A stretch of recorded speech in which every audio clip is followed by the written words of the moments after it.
नमस्कार, मी सागर जोशी. TV9 मराठीमध्ये आपलं स्वागत. आणि सुरुवातीलाच एक महत्त्वाची बातमी आहे. छगन भुजबळांची नाराजी दूर करण्याचा अजित पवार गटाचा आता प्रयत्न सुरू झाला. छगन भुजबळांना मोठी जबाबदारी दिली जाण्याची शक्यता व्यक्त केली जाते. मंत्रिपद न मिळाल्यानं छगन भुजबळ यांच्याकडून आता उघडपणे नाराजी व्यक्त करण्यात आली आहे. छगन भुजबळ थोड्याच वेळात नागपूरवरून आता नाशिकला रवाना होणार आहेत. आणि या संदर्भात अधिक माहिती देण्यासाठी आमचे प्रतिनिधी अक्षय मंकणी सध्या आपल्यासोबत आहेत. अक्षय, भुजबळांनी आपली नाराजी आता उघडपणे बोलून दाखवली आहे, मात्र त्यांची नाराजी दूर करण्याचा प्रयत्न अजित पवार गटाकडून केला जातोय.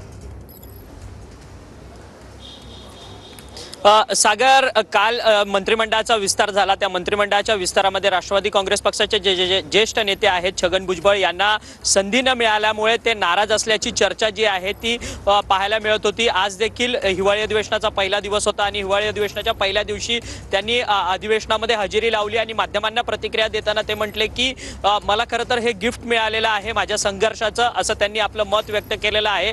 या सगळ्या प्रकरणावरतून आता राष्ट्रवादी काँग्रेस अजित पवार यांच्या पक्षाकडनं छगन भुजबळ यांना पुढील काही काळांमध्ये एक मोठी जबाबदारी किंवा मोठं पद जे आहे ते देण्याच्या संदर्भात विचार विनिमय जो आहे तो पक्षाच्या वरिष्ठ स्तराकडनं केला जात असल्याची माहिती मिळत आहे.